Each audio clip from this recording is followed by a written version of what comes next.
जो हमारे आध्यात्मिक गुरु थे, तो वहाँ जाना हुआ। रास्ते में बड़े बड़े जंगल पड़ते हैं, बहुत बड़े बड़े जंगल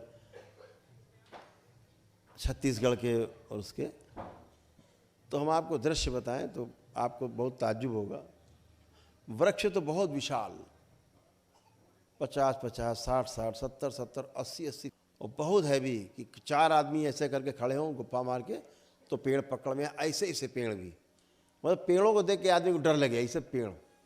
लेकिन उसमें जो सबसे डरावनी चीज़ थी, जितना ऊंचा ज़मीन से पंडाल दिख रहा है, इतनी इतनी ऊंची दीमक की बांबी थी, और वहाँ की मिट्टी लाल है, तो लाल मिट्टी की की जो है दीमक की भीट, बड़ी बड़ी, कुछ छोटी कुछ बड़ी, इतनी बड़ी बड़ी ऊंची ऊंची भी विशाल का है कि आदमी को देख के भय लगे। तो ये समझ में आया कि यार इतनी ज़्यादा दीमक यहाँ पर है और पेड़ इतने मोटे मोटे, ये तो उल्टा हो गया, ये तो पेड़ यहाँ एक भी नहीं बचना चाहिए।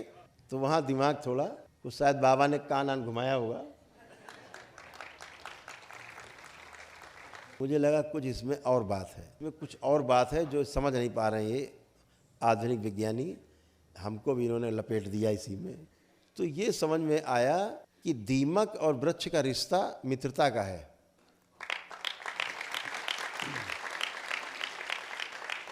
मित्रता का रिश्ता है इसका, तभी दीमक भी जबरदस्त उसकी भीट और वृक्ष भी जबरदस्त, दोनों जबरदस्त। इसका अर्थ हुआ दोनों एक दूसरे को सपोर्ट कर रहे हैं। ये व्यवस्था दिखी, तंत्र दिखा, ये व्यवस्था तो दूसरे कुछ कह रही है, यहाँ इशारा कर रही है। तो इसका मतलब जंगल में ना तो कोई दवा डालने वाला, ना कोई पानी देने वाला, और उसके बाद ये व्यवस्था दिख रही है। और वाकई में अगर आप दरबार से नहीं जुड़े होते, ऐसे जंगल में जाए आप भयभीत हो जाएंगे, अंदर नहीं जाते आप। इतनी ऊंची ऊंची भीड़ देख के दीमक की, लाल लाल, और कितनी कितनी दूर पे, एक यहाँ तो एक वहाँ एक वहाँ, ऐसे जैसे पेड़ ऐसे दीमक की भीटें उगी हुई। तो मैं उसके बाद जब वापस लौटा आश्रम, तो मैंने प्रण किया कि एक भी जहर आश्रम में या कभी भी वृक्ष के पास नहीं डालेंगे, पौधे में। पहला प्रण किया। तो जो भी वृक्ष पौधे से कुछ भी गिरता था, वहीं पर जो घास उगती थी, घास छील के और पौधों के चारों ओर हम बिछा देते थे। तो हमारा माली पीछे लोगों से कहे, भैया जी पागल हो गए, अब एको पेड़ बची का, सब नष्ट हो जाइए, दीमक सब खा जाइए। अब ये सब झाड़ झंखाड़ वहीं डाले दे रहे हैं, और दीमक इकट्ठी हो जाएगी, सब खा जाएगी। तो मुझे दरबार ने दिखाया कि दीमक जो थी, जब हमारे माली ने बताया कि दीमक खा गई, निकाला, मिट्टी हटाई, तो वाकई में दीमक लगी थी जड़ में। लेकिन वो दीमक क्या कर रही थी, माली की गलती से या हमारी गलती से पौधे में पानी ज़्यादा हो जाए तो जड़ सड़ने लगेगी नीचे से, पानी कम हो जाए तो सूख करके नीचे जड़ भी जो मरने लगेगी। दोनों काम होते हैं।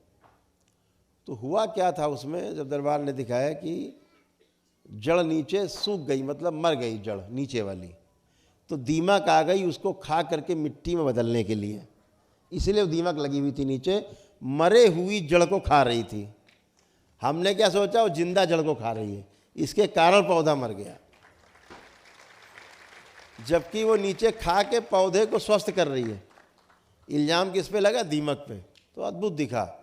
तो हमने पूरे आश्रम की घास छीली जाए, सब पौधे में डाल दो, लगा दो, पत्ता अत्ता गिरे जो भी गिरे सब उसी में डाल दो। आज तक 20 वर्ष हो गए ऊपर, आश्रम में किसी पौधे में कोई दवा नहीं पड़ी, जो जैसे तो वैसे फलता फूलता है।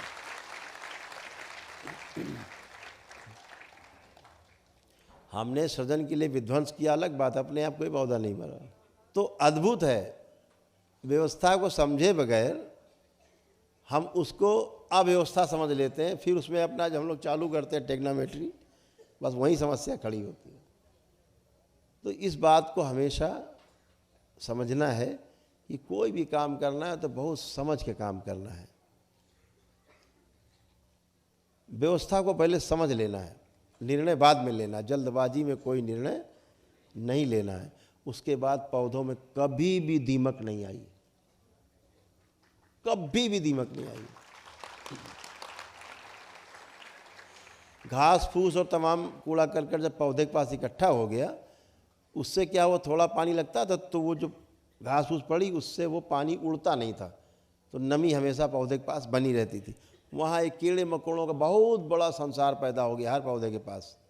वो सब उसको खा पी के मिट्टी बदलते रहे, पौधा और पुष्ट होता गया, पेड़ बन गया, वृक्ष।